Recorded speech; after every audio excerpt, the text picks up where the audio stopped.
All right, we'll try it again. This time with the mic on. Yeah, it's on this time. That's great. So you probably just received an email from us, the how to start getting started, and this one deals with part 1 and 2 of the response plan, which is explaining exactly why these kids are sending text, how many are sending text, or these text messages, these images of them nude to other people they know and they don't know. And I'm part of a group called Save Our Kids. And Save Our Kids is a nonprofit that deals with teen suicide, they deal with drug and alcohol abuse by teens, as well as online exploitation. Now that's a huge endeavor to deal with all that stuff, but all that stuff can kind of be related in different ways. So my part of that is the online exploitation, and we do a survey to the 6th through 12th graders in our local county and city school districts. Several thousand, I believe it's around 4,000 or 5,000 of those surveys that go out. And we ask them questions about, the drug usage, alcohol usage, tobacco usage, sexting, and cyberbullying. And these are the actual answers that the kids are giving us. So we asked them if you had ever received a request for a nude image from someone you knew or you didn't know, have you ever sent one? So not every time, but have you ever sent one during that time? And you can see here around 27% of our 6th graders said, yes, I've sent one to somebody I do. And 20% of our 7th graders or 6th graders said, yes, I've sent one to somebody I did not know. That's pretty shocking. But then look at the 12th graders. 60% of our 12th graders said, yes, I've sent one to somebody I did know. And then 67% said, yeah, I sent someone to I didn't know. To me, that was a little shocking that they would send more to people I didn't know. When I talk to the kids, when we do these presentations, they said, well, if you don't know them, then they're probably not part of your friend group, so you feel safer in sending it to them because it's not going to be spread around, which I guess kind of makes sense in a weird way, but it makes sense.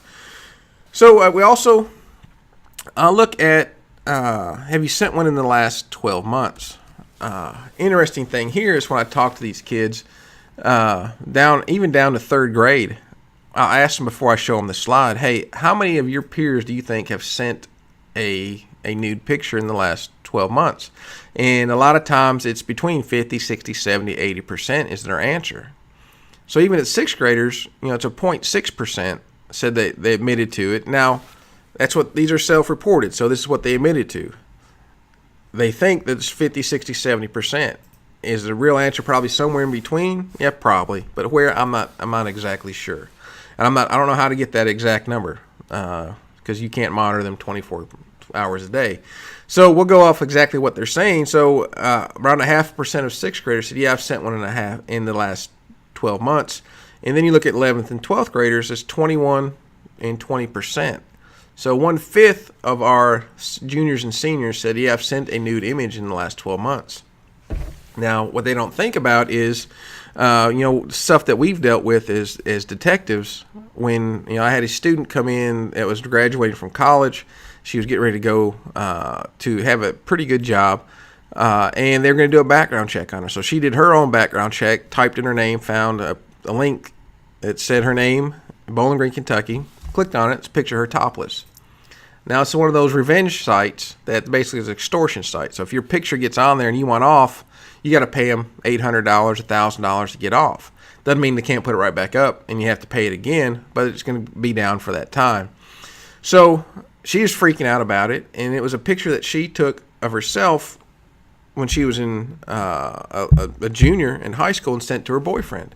Now, she didn't think about it coming up then. Who does? And these kids don't think about that. So in these trainings, the cyber safe teen trainings, we really hammer home, you got to think about your future. If you want a good job, they're going to do a background check on you. If you want a good relationship, whoever's, today's day and age, they're going to look you up online. And, do you want your kids to see these pictures of you 20 years from now or 10 years from now? Are you going to want to see your kids to see these pictures? and so obviously they don't. But these numbers I think are pretty good, pretty solid numbers. Then we looked at the Journal of American Medical Association, and this is April 2018, and they saw that in teenagers, 1 in 4 said they've received a sext message, a nude message from somebody who's underage, and they've sent one. 1 in 7. So we think our numbers are probably pretty close. And it's something that even if they had not sending them, I've a couple weeks ago I was in the elementary school, 3rd, 4th, and 5th graders, and it was amazing to me how many of these kids that getting these requests are normal to them. We talk about it, and they're like, "Oh yeah, I get those requests all the time to send us pictures. People want pictures of me topless or pictures of me nude," and the other kids are agreeing, "Yeah, we get them too." So 3rd, 4th, 5th graders are getting these to the point to where it's just common now. That's scary. That's pretty scary. But why are they sending them?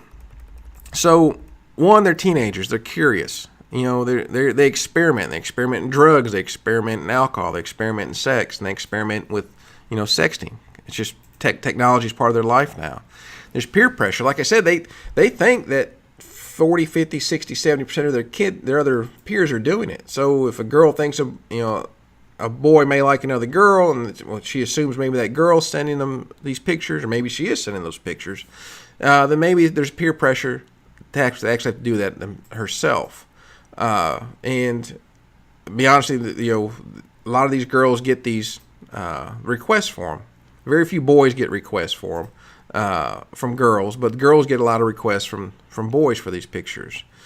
Status, though young boys do have a status of, if they can get a lot of these pictures and show their buddies, just a cool status. Look at what I can do. Look how many girls like me. They're sending me these pictures. And the biggest thing that we talk about is sextortion. Out of the thousands of kids that we've taught over the last 2 years, less than 1% have even heard of this. And the FBI says that sextortion is the number one fastest growing crime with children as victims. This is when people, peers or other adults, pedophiles, actually try to get these children to send pictures of them nude and then extort them for money, for more pictures, for sex, for whatever they're looking for. And we go over several cases that we've worked where these pedophiles they're in pedophile rings. They're not by themselves. It's not just a dirty old man in the in the park. These are connected, intelligent, and very driven men who are trying to get these children to make pictures of themselves through either seduction or through intimidation and threats. And once they get those pictures, they continue that extortion to get money, to get more pictures. And they have a ring of their own pedophiles, other pedophiles from, we've seen from California all the way to Australia with well over 100 other pedophiles in these rings. And they send these pictures out. They're trading these pictures. They're selling these pictures. They're going back and re-extorting girls for more money.